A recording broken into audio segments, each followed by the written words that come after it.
नमस्कार, आप सभी का स्वागत है एनएस लाइव न्यूज चैनल में। मैं राधा देवी ले चलती हूँ कुछ खास खबरों की ओर। यह वह जगह है जहाँ पर एक सम्मानित व्यक्ति का सम्मान होगा। रजिस्ट्रार के यहाँ तारीख लगती है, समाज के लोग आवेदन देते हैं, रजिस्ट्रार महोदय कोई निर्णय नहीं लेते हैं। इस प्रकार से तारीख पर तारीख लगती चली जाती है, तो समाज का चुनाव होने से बड़ा नुकसान हो रहा है, संगठन का भी। और दूसरी बात, जो हमारे समाज की पत्रिका है गवई बंधु, उसका भी प्रकाशन अब बाधित हो गया है। पहले अप्रैल और मई में पत्रिका नहीं छप पाई, जून में छपी थी। अब जो है अभी 30 तारीख लगा दी रजिस्ट्रार महोदय ने, तो जुलाई और अगस्त की पत्रिका भी नहीं छप पाएगी। अब 30 अगस्त को जो भी निर्णय होगा, क्योंकि वहाँ पे उसका जो है पत्रिका के प्रकाशन का जो पैसा है फंड वो जारी नहीं हो पा रहा है। तो ऐसे समय में और एक समाज का दायित्व है कि सामाजिक और राजनीतिक रूप में जो भी प्रयास यहाँ से हो सके, रजिस्ट्रार महोदय के यहाँ से निर्णय शीघ्र हो जाए तो चुनाव हो सके और समाज की पत्रिका का प्रकाशन भी हो सके। राष्ट्रपति मैथिली शरण गुप्त की जयंती वैसे तो 3 अगस्त को पूरा देश मनाता है, लेकिन आपको मालूम गहोई 3 शब्द होते हैं। गहोई हम क्या है हम आपको बताते हैं। गा से हम गंभीर हैं, हा से हम होशियार हैं और ई से हम ईमानदार हैं। होशियार, गंभीर और ईमानदार का मतलब है गहोई। तो आपको अपनी प्रोफेशन बताओ, अपने आप को संगठित करो।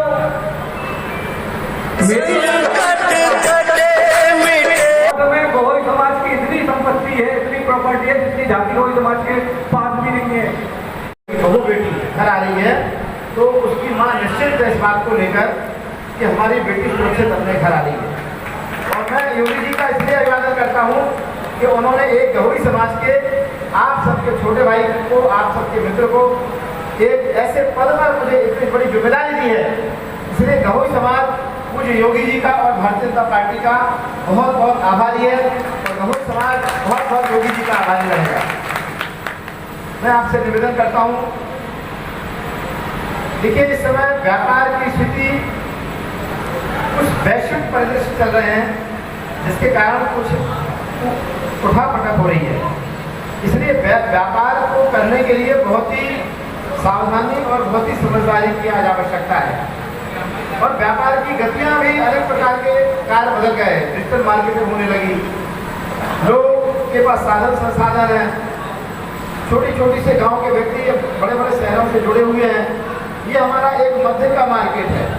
गांव में रहने वाले लोग झांसी जाने लगे हैं, झांसी से सीधा सामान लाने लगे हैं। हमारे अनेक तरह के संसाधनों की आवश्यकता बढ़ गई है।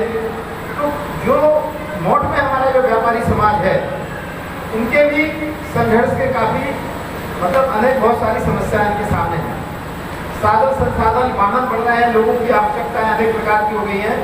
इसलिए मैं आपसे निवेदन कर रहा हूं कि जो हमारी समिति का यहाँ निर्वाचन हुआ है, आप लोग महीना में, 2 महीना में, 3 महीना में बैठिए और बैठ के यहाँ के समाज की जो आवश्यकता है उनका अध्ययन करिए। और आदरणीय संजय जी ने कहा कि हम नवयुवक गहोई समाज का हम गठन करें, इसकी बहुत बड़ी आवश्यकता है। उनके इस निर्णय के लिए मैं इनका आवेदन करता हूँ और मैं आपसे निवेदन करता हूँ जो हमारे गहोई समाज के युवक है वो एक इस दिशा में आ गया। मैं एक बात कह रहा हूँ कि जो हम आज बैठे हैं ये सब मूलतः कहीं ना कहीं गांव से जुड़े हुए हैं। कोई ऐसा व्यक्ति नहीं है जो गांव से ना जुड़ा हुआ हो। आज हम मालूम मोट के थे, लेकिन हम अमरोह के रहने वाले हैं, कोई बेलवा का रहने वाला है, कोई छपार का रहने वाला है, कोई बनाली का रहने वाला है, कोई बसोबई का रहने वाला है। सब कहीं ना कहीं इनके जो खूंटे हैं या इनका नाड़ा है वो गाँव से बंधा हुआ है।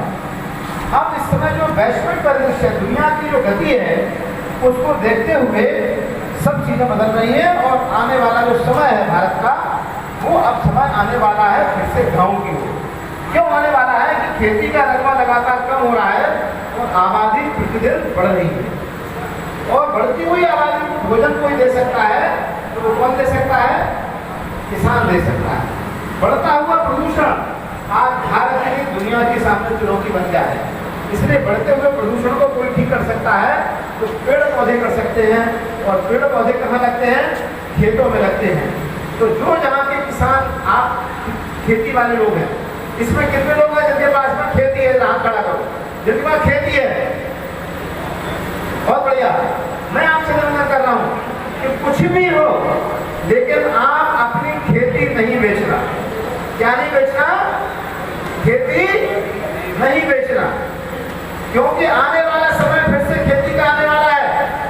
कोरोना ने एक छोटे सा नजारा हमको दिया है, तो कोरोना में बड़े बड़े शहरों में दुनिया के लोग भारत के तरफ भाग के आए और बड़े बड़े शहरों के लोग कहाँ लौट के आए?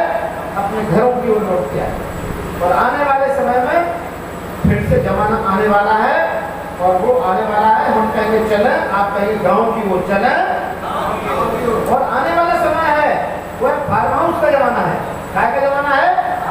जितने बड़े बड़े लोग हैं, धर्मेंद्र का फार्म हाउस, महेंद्र धोनी का farm house, Sachin Tendulkar farm house. जब आदमी बहुत पैसा कमा लेता है तो क्या बनाता है वो?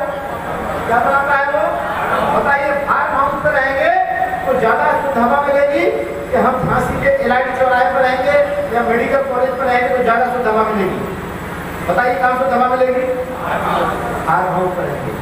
और आने वाले समय में 25 साल तक आते आते देखेंगे कि लोगों के पास कोई परिवार ऐसा नहीं होगा जिसके पास कार ना हो।